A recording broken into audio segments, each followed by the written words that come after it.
my name is Tina Gutierrez-Brewster. I'm an English teacher. Today I'll be discussing with you a way to create a moral traits curriculum for students. In a moral traits curriculum, or any type of curriculum that you're going to be creating, you want to make sure to start from the very beginning. Something very basic that a few people overlook is identifying the purpose. When you're creating a curriculum, you want to figure out firsthand why you're teaching it, what your goals are, what your objectives are from the very beginning. This is going to help you clarify and give yourself a vision of what the students are going to attain in the process of this curriculum. The second thing you want to do is collect data. That may sound more complex than it is. It basically means to figure out from your classroom what is most needed. What are the needs of the students morally? Do you see some students that are very, very responsible, or they're very, very high in integrity, but maybe they're low in honesty? Evaluate that beforehand. You can do this through observation. We do this a lot naturally, just watching the kids. Also, we can talk to the parents, do surveys, whatever you want to do beforehand to set this up. Now, the biggest one is the teaching aspect. When you teach, there are 4 different ways that you can do this, teaching the moral traits. You can do it in a visual manner. You can do it in a written manner. You can do it in an active manner. Okay? And the last thing is you can do this in a, if you want to tie this into active, is a role-playing manner.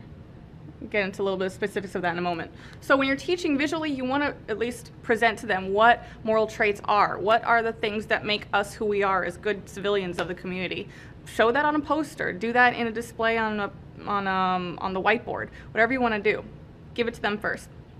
When you do a written assignment, you can give them ideas for what is a caring person, and they can write out a sentence or 2 about what they have seen as a caring personality trait. They can share their own experiences. That's also very, very helpful for having the students in the learning process.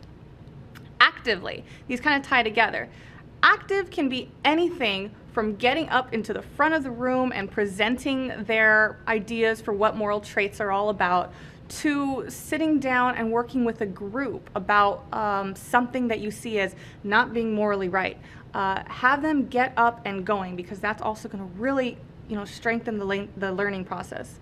Finally, role-playing, I give it its own category because that's always a great way if you want students to visually see, hear what exactly moral traits are all about. Have one student act out as somebody who is irresponsible and another person being very responsible. Show what the difference looks like. That's always very fun too.